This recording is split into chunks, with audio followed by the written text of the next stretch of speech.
ನಮಸ್ಕಾರ. ಇವತ್ತು ನಾನು ಮನೇಲಿ ಮಾಡಿರೋ ಪ್ಲಾಂಟರ್ನಲ್ಲಿ ಸಣ್ಣ ಪುಟ್ಟ ಗಿಡಗಳನ್ನು ನೆಡ್ತಾ ಇದ್ದೀನಿ. ಫಸ್ಟು ಇದಕ್ಕೆ ಮಣ್ಣು ಹಾಕಿದೆ. ಆಮೇಲೆ ಒಂದು ಸ್ವಲ್ಪ ಇದು ವರ್ಮಿ ಕಂಪೋಸ್ಟ್ ಆನ್ಲೈನ್ ತರಿಸಿದ್ದೆ. ಅದಾದಮೇಲೆ ಮನೆಯಲ್ಲಿರೋ ಹಣ್ಣಿನ ಸಿಪ್ಪೆಗಳು, ಆಮೇಲೆ ವೆಜಿಟೇಬಲ್ ಸಿಪ್ಪೆ ಹಾಕಿ ಇನ್ನೊಂದು ಸ್ವಲ್ಪ ಮಣ್ಣು ಹಾಕಿ ಅದರ ಮೇಲೆ ಈಗ ಬಾಳೆಹಣ್ಣು ಸಿಪ್ಪೆ ಒಣಗಿಸಿಟ್ಟಿದ್ದೆ ನಾನು. ಆಮೇಲೆ ಅದರ ಜೊತೆ ಒಂದು ಸ್ವಲ್ಪ ಕೌಡಂಗ್, ಆಮೇಲೆ ಆಕಾಶಗಣಿ ಅದನ್ನೊಂದಿಷ್ಟು ಹಾಕಿ ಮೇಲೆ ಮತ್ತೆ ಇನ್ನೊಂದು ಸ್ವಲ್ಪ ಮಣ್ಣು ಹಾಕ್ತಾಯಿದ್ದೀನಿ. ಮತ್ತು ಮತ್ತೆ ವರ್ಮಿ ಕಂಪೋಸ್ಟ್ ಹಾಕೋ ಅವಶ್ಯಕತೆ ಇಲ್ಲ. ಯಾಕಂದರೆ ಸಾಕಷ್ಟು ಈಗ ಅದನ್ನು ಫರ್ಟಿಲೈಸರ್ಸ್ ಜಾಸ್ತಿನೇ ಆಗಿದೆ ಇದಕ್ಕೀಗ. ಈಗ ಸಾಕಾಗ್ತಾ ಇದೆ. ಇದನ್ನು ಫುಲ್ ತುಂಬಿಸಿನೇ ಅನಿಸ್ಬೋದು, ಬಟ್ ಈಗ ಅದು ಹಗುರ ಇರುತ್ತೆ. ಒಂದು ಸರಿ ನೀರು ಹಾಕಿದರೆ ಮತ್ತೆ ಅದು ತೆಳಗೆ ಹೋಗ್ಬಿಡ್ತದೆ ಮಣ್ಣೆಲ್ಲ. ಈಗ ಇಲ್ಲಿ ನೋಡಿ, ಫಸ್ಟು ನಾನು ಮನಿ ಪ್ಲ್ಯಾಂಟ್ ಹಾಕಿದ್ದೀನಿ ಇದರಲ್ಲಿ.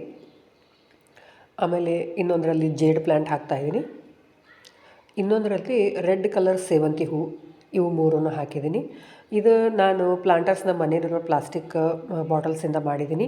ಇದನ್ನು ನಂದು ಇನ್ನೊಂದು ಯೂಟ್ಯೂಬ್ ಚಾನಲ್ ಟ್ರೆಂಡಿ ಆರ್ಟ್ ಅಂತ ಐತಿ, ಅಲ್ಲಿ ನೀವು ಹೋಗಿ ಚೆಕ್ ಮಾಡ್ಬೋದು ನಾನು ಹೇಗೆ ಮಾಡಿದ್ದೀನಿ ಅಂತ ಹೇಳಿ. ಅದಕ್ಕೂ